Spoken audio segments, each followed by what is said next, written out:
کرنا، اس کے بعد قاضی کرانے تقریر ہوگی جو تقریر کے پہلے جناب محسن صاحب اپنا کلام پیش کریں گے اور جناب عبد الناصر صاحب اپنا کلام پیش کریں گے، اس کے بعد مولانا سید علی صاحب قبلہ کی تقریر ہوگی۔ نعرہ حیدری، حیدری، حیدری۔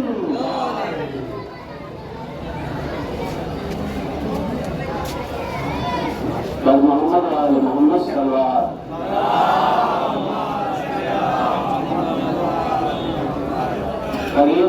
قریب نظر کے سنیے، علی کے فضائل کا اتنی دوری سے نہ سنیے تاکہ پتہ لگے کہ ہم غدیری ہیں، سقیفائی نہیں ہے۔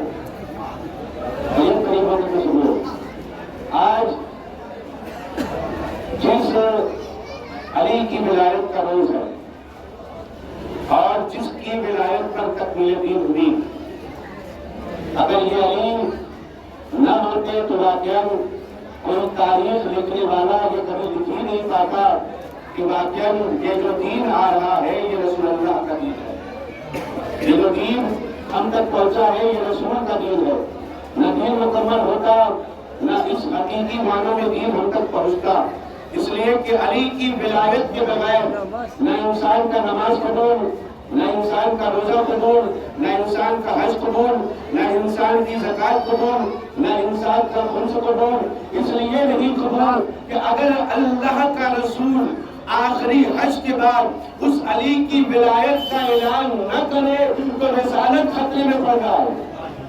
اگر اللہ کا رسول اس ولایت کا اعلان نہ کرے تو خود رسالت خطرے میں پڑ جائے۔ تو آج 1400 سال کے بعد کوئی ادنا سا مسلمان جو نام کا مسلمان ہے اور یہ سوچتا ہے کہ ہم علی کی ولایت کا انکار کر کے جنت میں چلے جائیں گے، میاں جب خاتم الانبیاء جیسا سردار نبی اور سردار انبیاء اگر علی کی ولایت کا اعلان نہ کرے تو یہ کہہ دیا جاتا ہے کہ گویا تم نے کہے رسالت انجام نہ دیا۔ تو آج کا مسلمان یہ کیسے سوچ سکتا ہے کہ زلفوں کا قصیدہ پڑھو جنت میں چلے جاؤ، چہرے کا قصیدہ پڑھو جنت میں چلے جاؤ، کالی کمری کا قصیدہ پڑھو جنت میں چلے جاؤ۔ میاں نہ کالی کمری کام آئے گی، نہ چہرہ کام آئے گا، نہ زلفیں کام آئیں گی، جب تک علی ولی اللہ نہ ہوگا دنیا اگر مل بھی جائے تب بھی جنت نہیں۔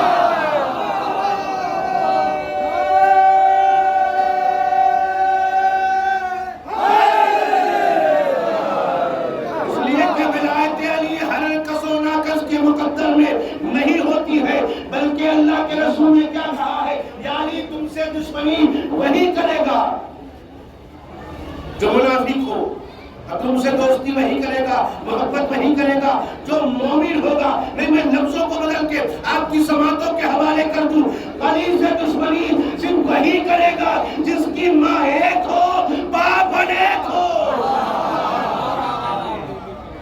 علی سے دشمنی صرف وہی کر سکتا ہے جس کی ماں ایک ہو اور باپ انیک ہو۔ اس لیے کہ علی کی ولایت کسی بھی غلط خمیر کے اندر جا ہی نہیں سکتی ہے۔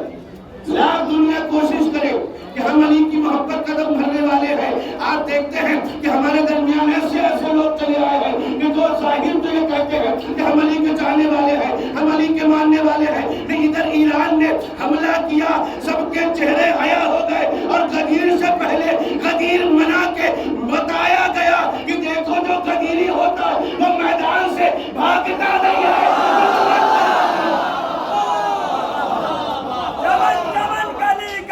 علی علی علی علی جمن جمن گلی گلی علی علی علی علی شان شان گلی گلی علی علی علی علی شان شان گلی گلی علی علی نعرہ حیدری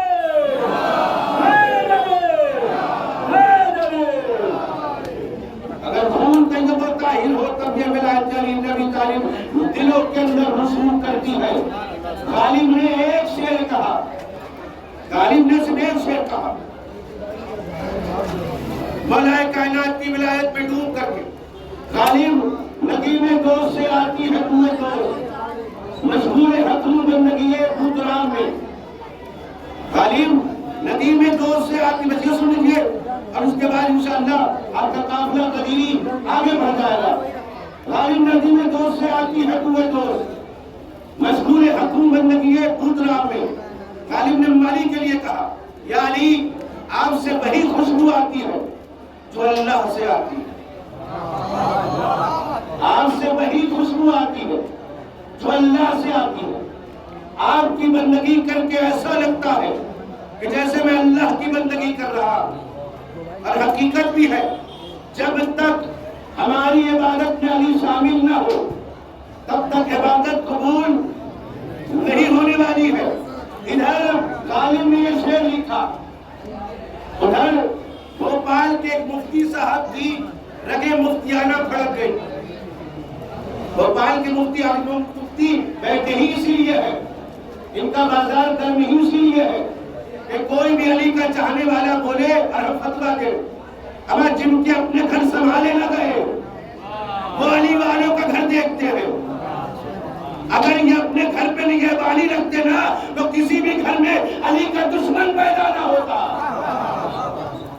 ان کی کمزوری کا نتیجہ ہے بھڑک گئی شہر رگے مفتیانہ فتویٰ دے بیٹھے۔ غالب اب تک تم جیسے بھی تھے، جتنے بھی گنہگار تھے، لیکن ایک امید تھی کہ اللہ تمہیں معاف کر دیتا، لیکن تم نے اب جو شرک کیا ہے،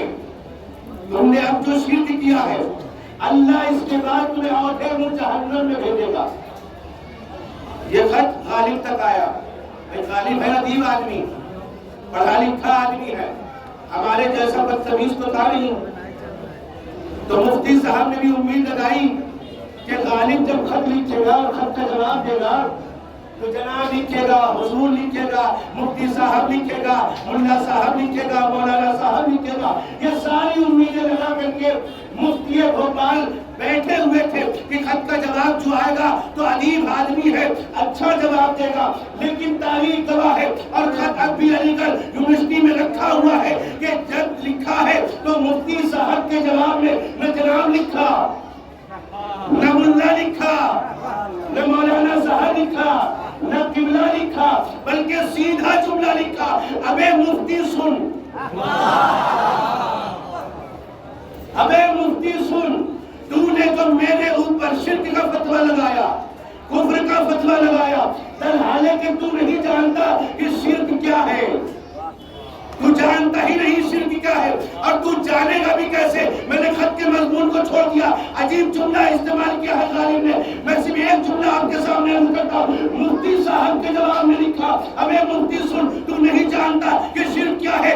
عورتوں کے نجس خون کے حوض میں غوطہ لگانے والا کیا جانے علی کا فضل۔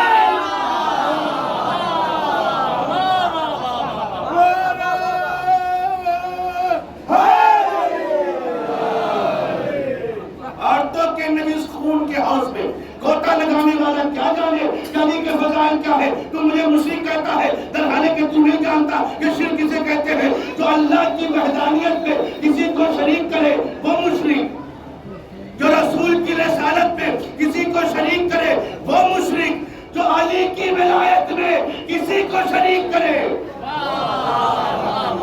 وہ مشرک۔ اور تم نے جو لکھا ہے کہ اللہ مجھے عہدے جہنم میں ڈالے گا، بس آخری جملے ہیں، اللہ مجھے عہدے جہنم میں ڈالے گا، تو یاد رکھ غالب بھی یہی دعا کرتا ہے کہ پروردگار عالم مجھے جہنم کے آگ کا ایندھن بنا دینا، تاکہ جب جب کوئی منکر ولایت جہنم میں آئے تو بھڑک بھڑک کے اسے جلاتا رہوں۔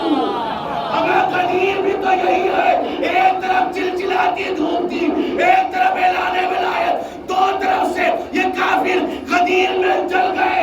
جو علی والے تھے وہ چہرہ مسکرا رہا تھا، جو قدیر نہ ماننے والے وہ آج بھی چل رہے ہیں، کل بھی چل رہے ہیں۔ اللہ کا ارادہ پورا ہو گیا قدیر میں، پورا ہوا خدا کا ارادہ غدیر میں، ختم ہو گئی، پورا ہوا خدا کا ارادہ غدیر میں، مولائیوں کو مل گیا مولا غدیر میں، پورا ہوا خدا کا ارادہ غدیر میں، مولائیوں کو مل گیا مولا غدیر میں۔ ارے کس کس کے خواب تھے جو مٹی میں مل گئے؟ کس کس کے خواب تھے جو مٹی میں مل گئے؟ نکلا ہے حسرتوں کا جنازہ غدیر میں۔ کس کس کے خواب تھے جو مٹی میں مل گئے؟ نگاہ حسرتوں کا جنازہ غدیر میں. اب میں اپنے پڑھنے کا ذمہ دار ہوں. آپ کیا سمجھتے ہیں مجھے اس سے مطلب نہیں ہے. کفر و نفاق شرک پریشان ہو گئے. کفر و نفاق شرک پریشان ہو گئے. تینوں کا ہو رہا ہے صفایا غدیر.